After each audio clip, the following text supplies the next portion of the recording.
the trusted voice of truth and light. God gave me a gift.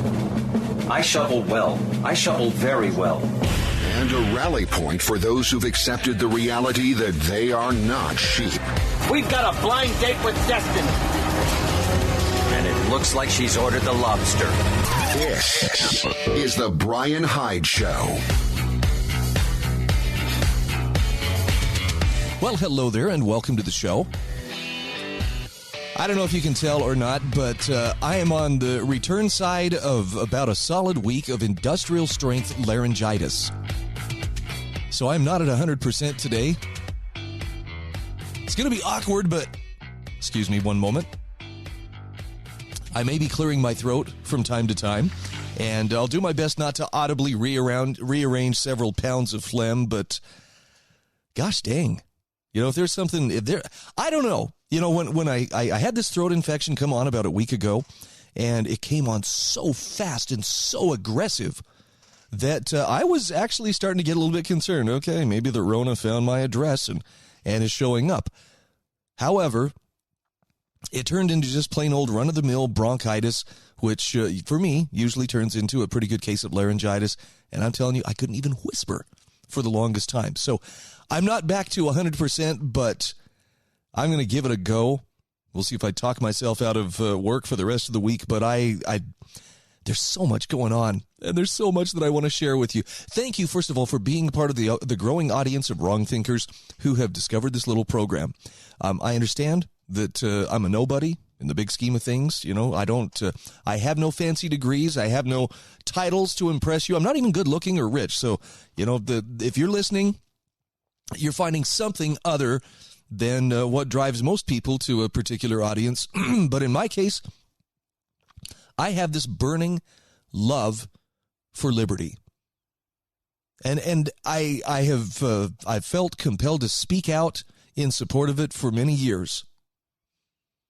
And right now, holy cow, we are in a position where it is in eclipse, it is under attack, and it's not just me. I'm one of many voices right now trying to speak out and encourage people to stand up for themselves. And it doesn't help that the world is getting crazier by the day with attempts to restrict, limit, or eliminate our liberties. And it's always, of course, for our own good, so I don't want to give the impression everybody's a goose-stepping little dictator. They're not. Some are becoming like that, but it's a crazy place to find ourselves. So I want to start just to set the tone for how crazy things are. If you were to ask me, Bryan, how bad is it getting?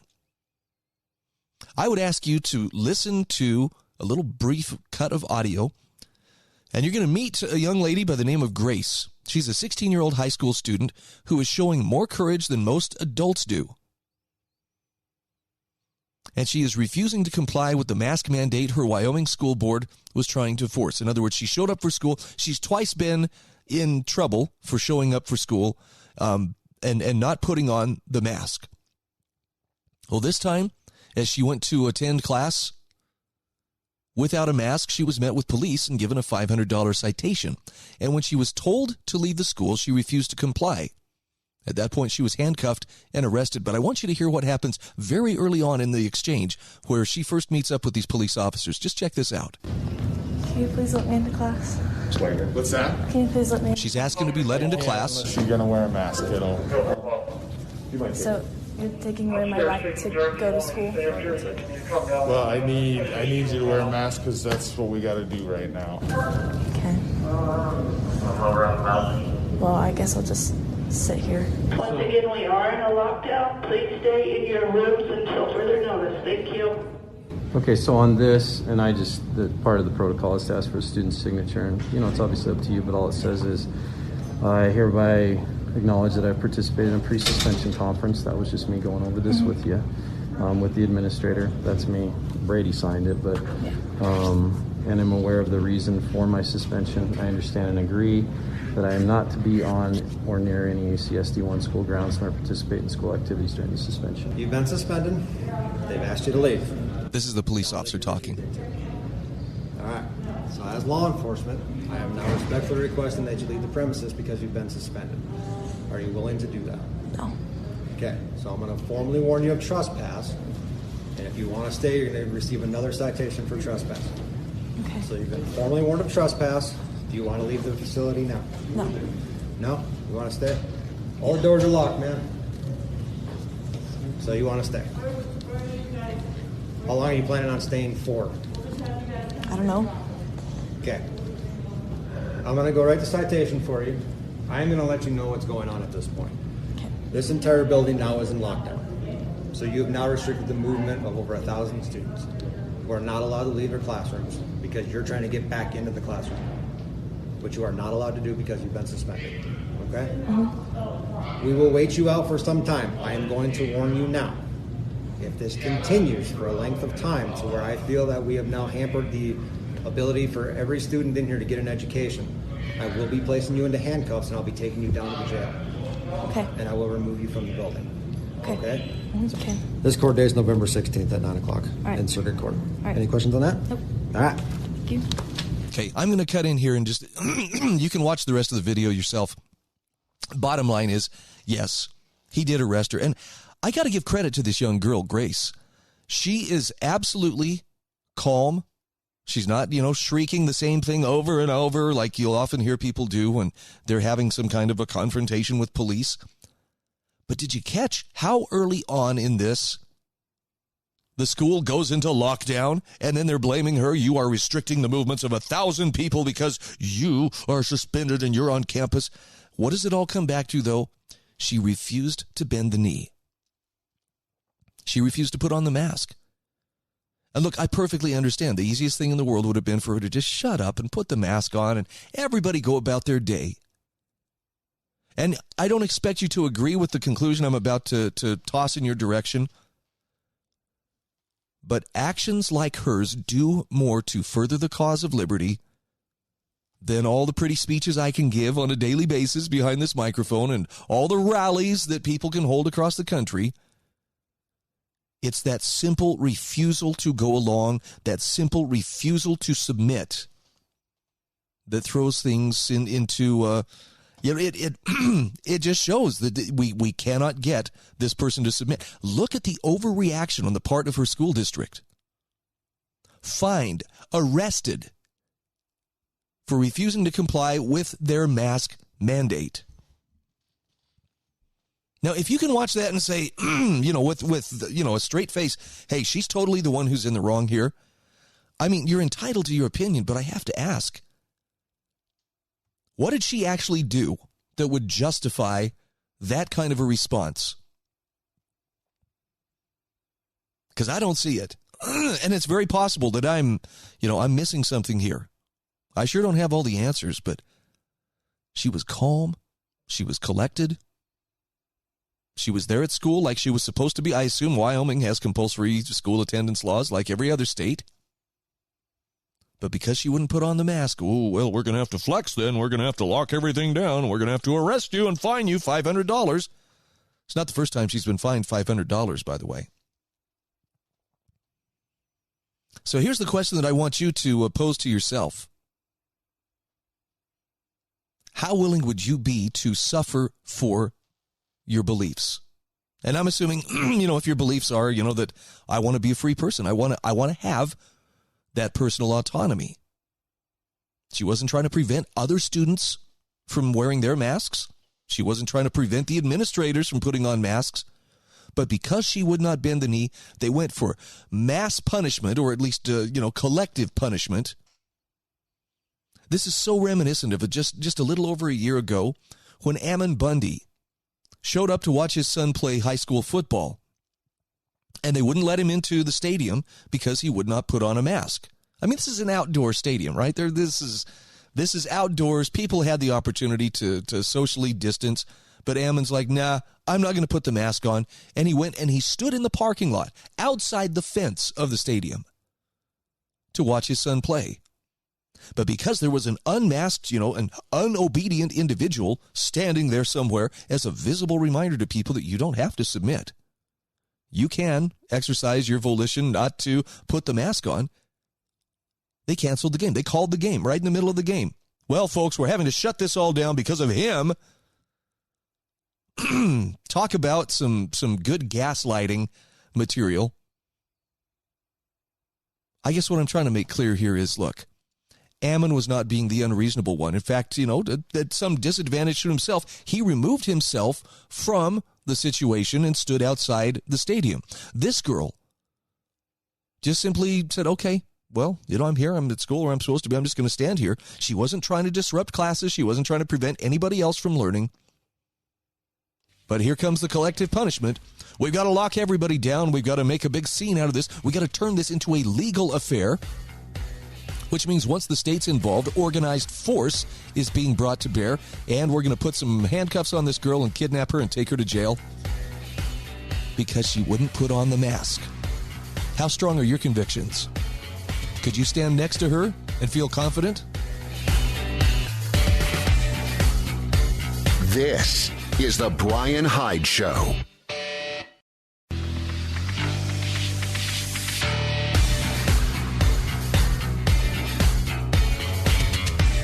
This is the Bryan Hyde Show. All right, welcome back to the show. And I apologize. You're going to hear me clear my throat a number of times through the show today. I'll try to do it off mic wherever I can, but I have been fighting a really nasty case of laryngitis for about the last 7 days. And it gets in my head. This is like a racehorse breaking its leg. I just, I have a real tough time when there's so much going on, and I want to talk. I want to share some information with you, and I've got some great stuff ahead of us today. I do want to mention that the sponsors to my show are wonderful people, wonderful businesses. MonticelloCollege.org. We're going to be talking with Shannon Brooks here in just a day or two. LifesavingFood.com. We're going to actually spend some time talking about what is becoming a very common sight. Maybe you've noticed it. Maybe you're starting to get used to it. Have you noticed how the grocery store shelves, you're seeing empty spots?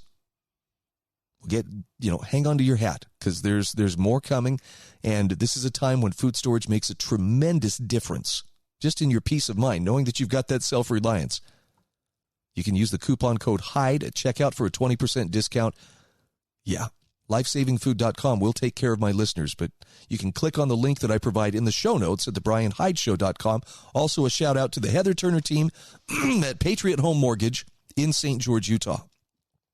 By the way, there's a link in there.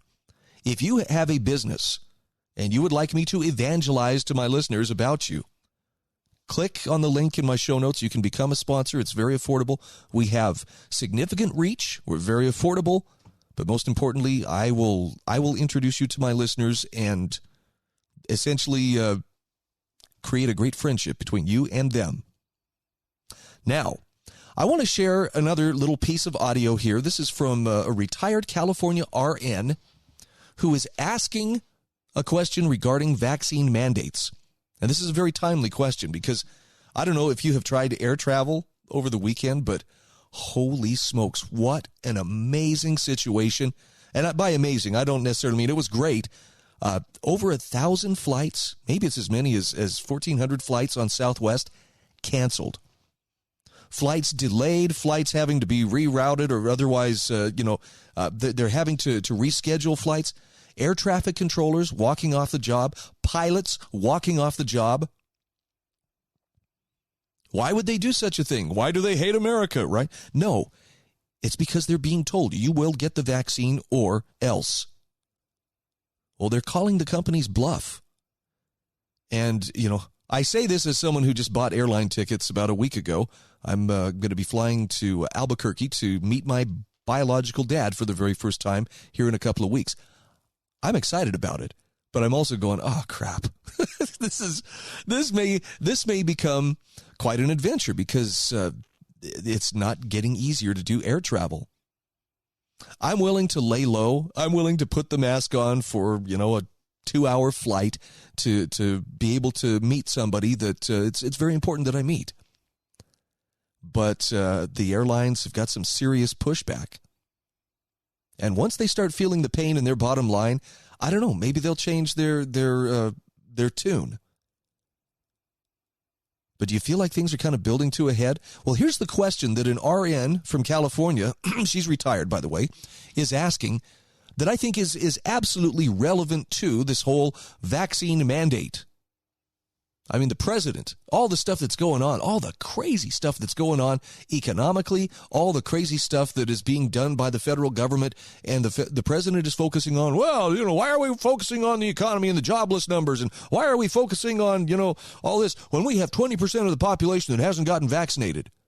It's obsessive. That's the thing he can't seem to get his mind around. I'm sure there are a lot of other things he can't get his mind around based on, how just his current state of mind, but why is it so obsessive? Well, here's a good question for you to ask those who are pushing so hard for these vaccine mandates. Again, this is a retired California RN who's asking this. Why do the protected need to be protected from the unprotected by forcing the unprotected to use the protection that didn't protect the protected in the first place? Wow. I mean, that is... Okay, one more time. Let's listen to it one more time. Why not?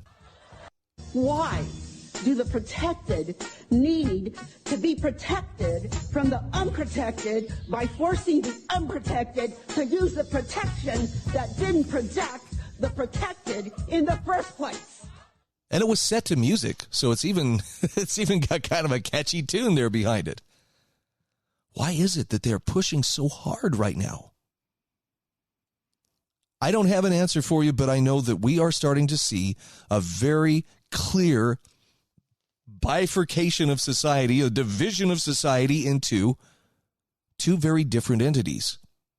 And it's not the vaxxed and unvaxxed so much as that's one of the measuring points, but really it's the people who understand and are willing to assert their bodily autonomy versus those who will not recognize it and are doing their very best to push other people into doing what the collective wants. This is the classic case of the collective versus the individual. Now, before I go a step further, I want to just emphasize, if you are for the vaccine, that is fine. If you've taken the vaccine, that's fine. I'm not belittling you and telling you, oh, yes, now the nanobots are doing their job to, reprogram your personality. No, if it's what seemed like was in your best interest and you made the decision to do it, absolutely. You should have the freedom to do that. But at the same time, why can't that courtesy be extended to other people? And I'll go back to that nurse's question. Why do the protected need to be protected from the unprotected? Or why do the unprotected need to take the protection that apparently isn't working for the so-called protected who've taken the vaccine? All we're getting is more mandates, more clampdown, more we'll have to take this away from you until you comply. I don't know where this is headed, but I don't have a very good feeling in my stomach about what it's doing. One thing that I'm starting to see is that we are starting to coalesce into these two separate realities. Those of us who will not compromise our principles, we have a choice before us. I mean, do you want to live as an outcast? Do you want to live as a leper among the rest of your society? Or is it time to start building networks of the people who share your values? Actually, I believe it's past time. And I think there are people who are finally starting to come together on this. But, an airline pilot, I don't know exactly what they make, but I'm guessing it's going to be north of six figures. Maybe comfortably north of six figures, depending on the airline that they're flying for. That ain't exactly a dead-end job. That's not chump change. If someone feels strongly enough that they're willing to walk away from the job or risk losing that job rather than compromise their personal principles, their personal privacy, their bodily integrity, I cannot help but have just profound respect for them. I know we're supposed to, line up like it's time for the 2 minutes hate in 1984 and sit there and scream and shout at them till we're, foaming at the mouth. But that's a courageous move. That's a baller move, as my kids would say. That's really, it's impressive. And I'm sad that there are people who are suffering right now because they have chosen to stand up. This is especially true of the healthcare industry workers, the nurses and doctors, who are finding themselves treated like they're a threat. And the biggest threat that they pose is they are destroying the illusion that everybody agrees this is what we have to do. They're destroying that illusion of consensus. And for the people who are currently seizing power and trying to consolidate as much power as they possibly can, well, it's scary. And actually it should be, because it illustrates, as if I could paraphrase Princess Leia from Star Wars, the more they tighten their hands, the more they tighten their grip over the public, the more people slip through their fingers. When we come back, we're going to talk about those two separate realities. Got a great article from Doug Casey that I want to share with you. Please stay with us.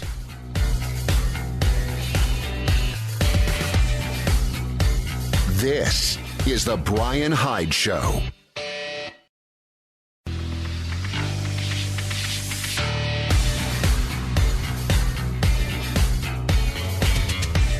This is the Bryan Hyde Show. All right, welcome back to the show. Just want to give a quick shout out here to the Heather Turner team at Patriot Home Mortgage. This is the hottest real estate market that anybody living in the Intermountain West has ever seen. And if you are moving to or residing in the great state of Utah, that means when you find the home of your dreams, you have got to have that financing sooner than later. You can't dilly-dally, because a home that comes up on the market gets snatched up ridiculously fast. Well, this is where the Heather Turner team at Patriot Home Mortgage comes in. From VA loans to traditional loans to reverse mortgages, Heather can help you get the loan you need without delay. She has decades of experience. Patriot Home Mortgage has the stability and the clout to get you the financing you need. All you need to do is reach out to the Heather Turner team at Patriot Home Mortgage. If you're in St. George, you can simply drive to their office at 619 South Bluff Street. You can call 435-703-4522. Heather's NMLS ID is 715386. And yes, Patriot Mortgage is an equal housing opportunity lender. So as we see our society starting to divide into two separate realities, Doug Casey has a terrific take on how we can find like-minded communities. And there's another word he uses here, philes. P-H-Y-L-E-S. And I don't know a good way to describe this. I looked up the definition. It's a fairly lengthy definition, but essentially it's a tribe. And, you know, I go on about, now, we don't need to be all tribal-minded, but I think you'll find people from many tribes who could be part of your phile. But he says this is the time to find like-minded communities. This is the time to find the people who are on the same page as you and to start solidifying those connections. Here's the explanation. This is part of an interview that was done with International Man and published on LouRockwell.com last week. I'll have a link to this in the show notes. International Man asks Doug Casey, they say, it seems now more than ever people have less and less in common with others who happen to carry the same government ID. At the same time, like-minded people are finding each other from across the world. And they ask Doug, what's your take on this trend? What does it mean for the nation state? Doug Casey says, well, once upon a time, like-minded people came to America because of their desires for personal freedom and financial opportunity. In fact, that's part of what made America what it is. Americans were the kind of people that were drawn to the ideals put forth by the country's founding fathers. But now America's drawing the wrong kind of people. And what he means here is they're not people who necessarily want freedom. Some do, of course, but many are drawn to this massive welfare state and the benefits, free medical care, free schooling. He says past migrants may have been dirt poor and ignorant, but they had to make their own way. The state did not subsidize them. It gave them absolutely nothing. But that's not the case today. The character of America has changed. And he says, so have the kind of people who want to migrate here. They don't want to accept American values. They want to maintain their Somali or their Afghan or their Haitian values. Most of them will not become Americans. They'll become United Statesers. He says, America, a republic sharing a common culture, is being washed away and replaced by the U.S., a multicultural domestic empire. Now, America used to be totally unique, says Doug Casey, but now the U.S. is just another nation state like all the others. By the way, people who say, well, you know, America is exceptional. There's a time when America was exceptional, but now it is not. And it's because it has become like all the other nation states out there. Now he says, of course, change is a constant in all areas of life, but Doug Casey says, I'll miss the America of before times because it was a refuge for things like free thought, free speech, free markets, and entrepreneurialism. Well, he says, nothing lasts forever, and America had a pretty good run. Now, with that said, he says the main danger to you is your own government, particularly the U.S. government headquartered in Washington, D.C., and to a lesser degree, state and local governments. Like other United Statesers, you're not personally endangered by Iranians, the Chinese, or Russians. After all, they're on the other side of the world.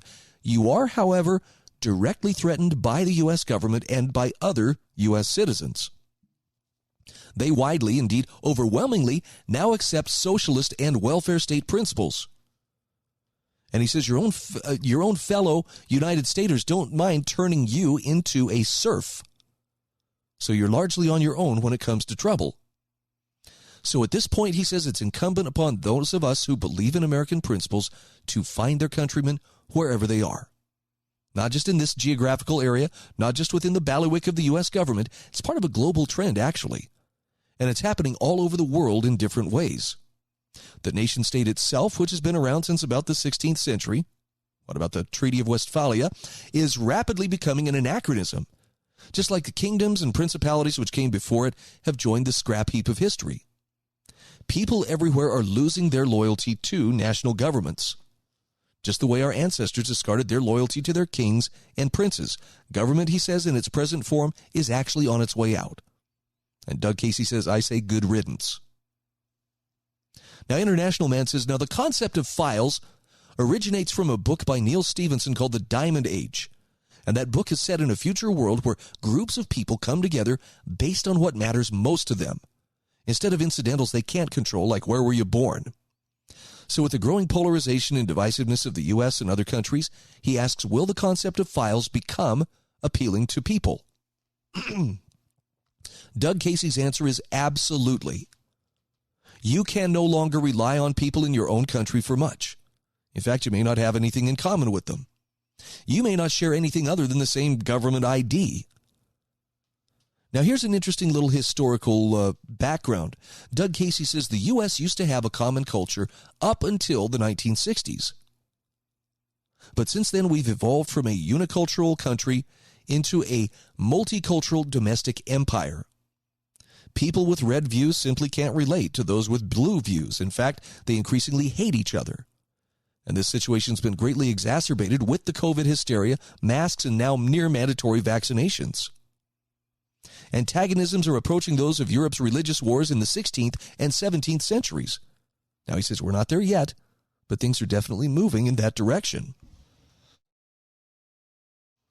Doug Casey says the old idea of America is no longer relevant.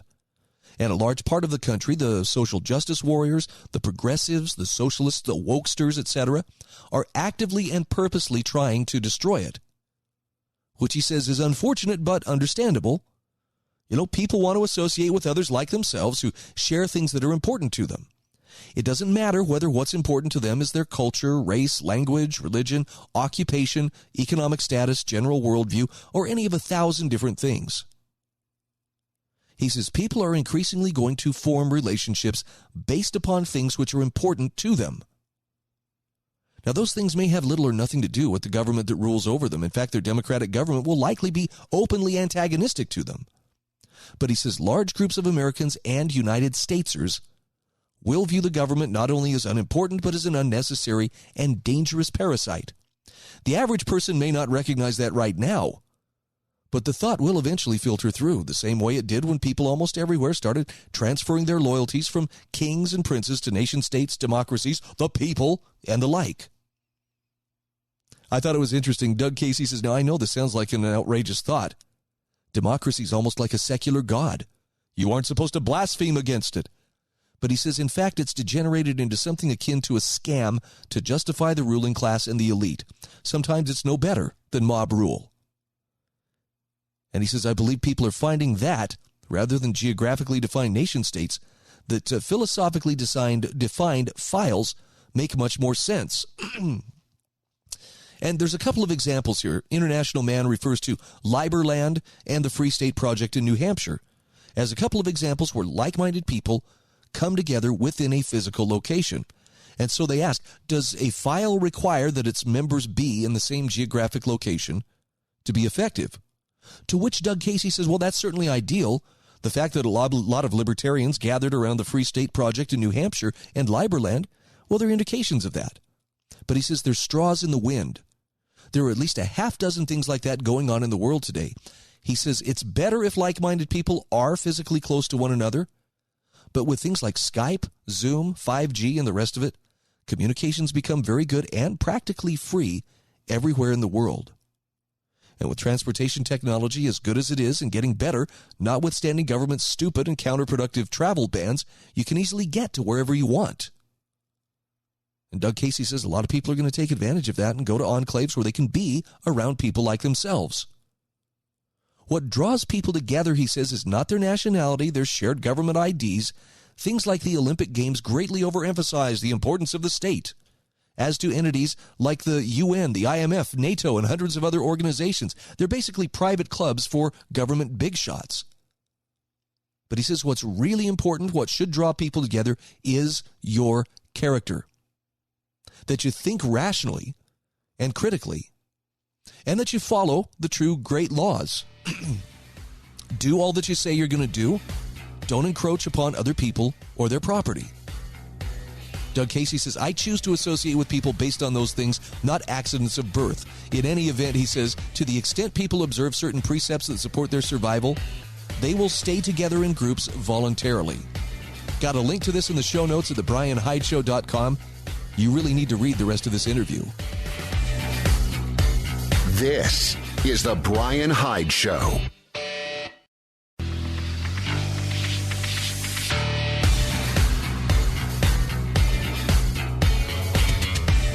This is The Bryan Hyde Show. Hey, welcome back to the show. I am very happy to tell you that one of my great sponsors is lifesavingfood.com. And if the sight of those empty shelves or the growing number of empty shelves that you're seeing, not only in your grocery store, but even in some of the big box stores, if that is starting to concern you, I'm going to tell you you're right. You know, congratulations, first of all, for paying attention, but you're right to be concerned. We are seeing a gradual, but it seems like inexorable breakdown of the supply chain. And the saddest thing to me is a part of this really looks to be deliberate. It looks to be being affected by regulatory means, and basically governments are engineering this, and I suppose it's to put the squeeze on us. But what that could mean is it could mean some real shortages. If you don't want to take chances, if you want to be the kind of person who has self-reliance, you are not dependent on other people to feed you and shelter you and take care of you, I think you really need to talk to my friends at lifesavingfood.com. There's a link in my show notes. Click on it. Understand this. My listeners get a 20% discount if they use the coupon code HYDE at checkout. I mean, saving 1/5 on your food storage, not a bad deal, whether you're just starting out or just adding to an existing food storage program. Please check them out. Let them know that their message has reached your ear, and take the steps today before people get panicky. Because I don't think it's too far off that people are going to start getting a little bit jittery over what they see happening. So I've got a link to Doug Casey's interview. I hope you'll read it about the creation of files and like-minded communities, why you need to find one right now. Hopefully there are people within your life that you could trust with very, serious issues. If not, you need to be looking around you. Hopefully have people in every direction of the compass, that you could turn to or that you could partner with in a time of emergency. I think this is going to become very important. I want to take it one step further, though, because it's not just, living in emergency mode. Oh, we're going to have to, wander around like a bunch of mountain men and have our rendezvous every so often. Now that it's getting harder to ignore that spectacle of empty shelves in the grocery stores, it's a great time to start focusing on how to build a new system, create a workaround to these shortages and breakdowns in the supply chain. Aden Tate, writing for the organicprepper.com, has an excellent article on the 6 components of creating an American free market network. AFMN is the abbreviation. And Aden Tate says the struggle on American soil to access necessities is challenging, and in Aden Tate's opinion is only going to worsen. He says, I believe there is a workaround to this, though, and that is creating an American free market network.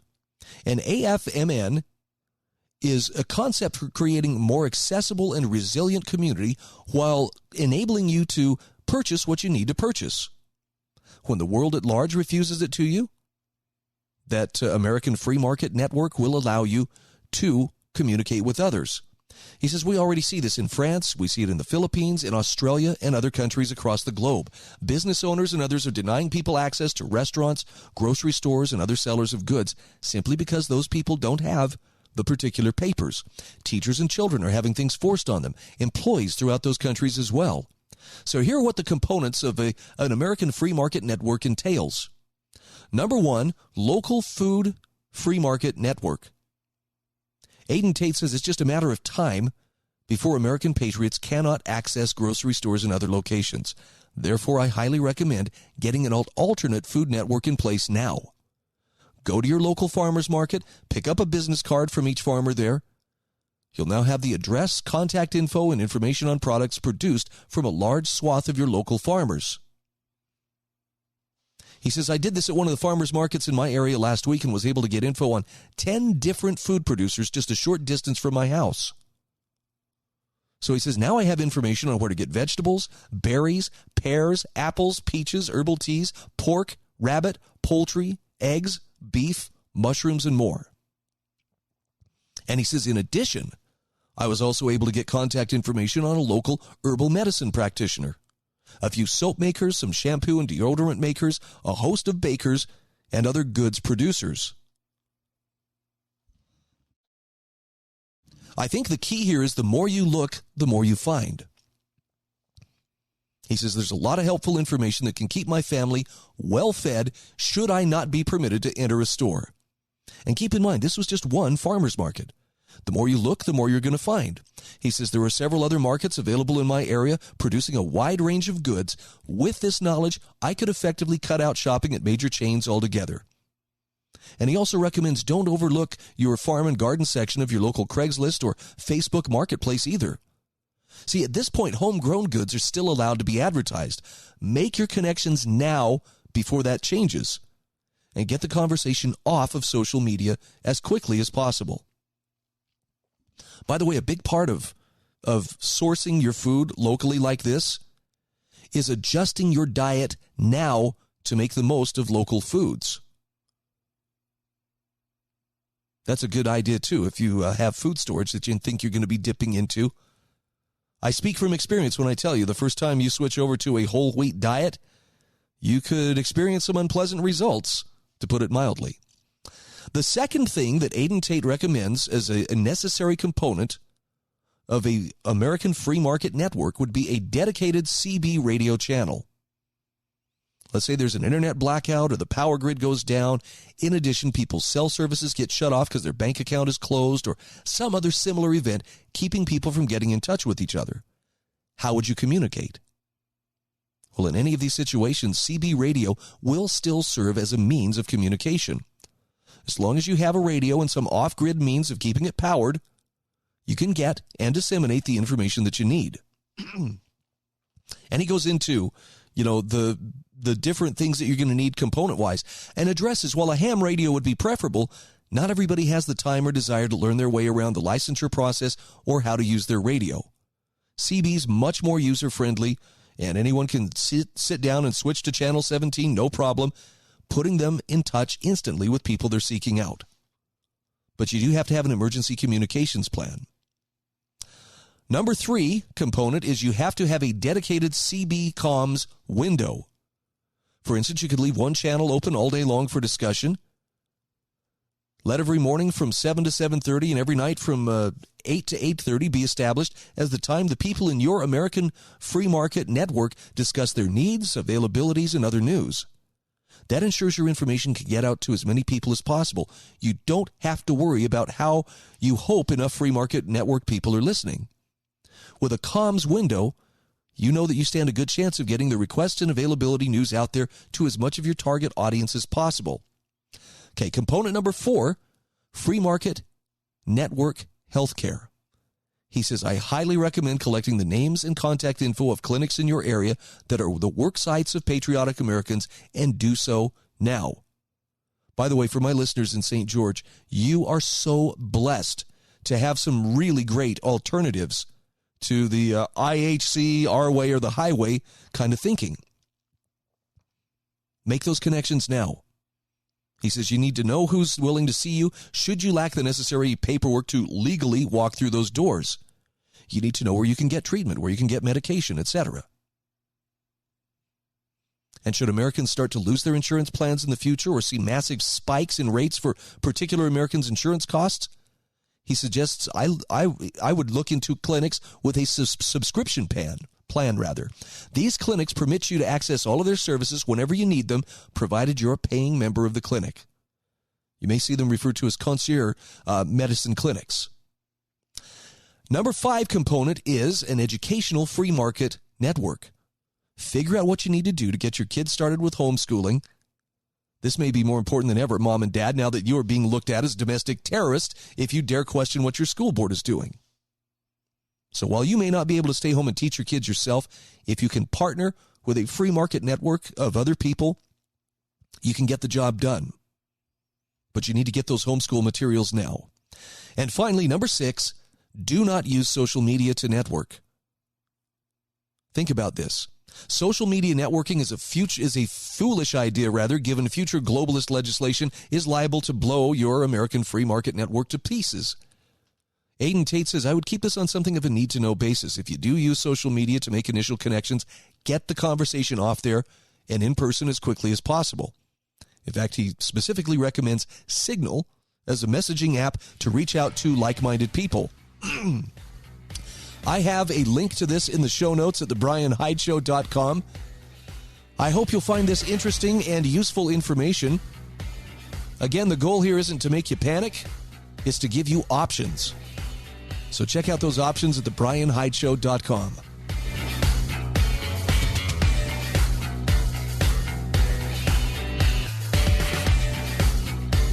This is The Bryan Hyde Show.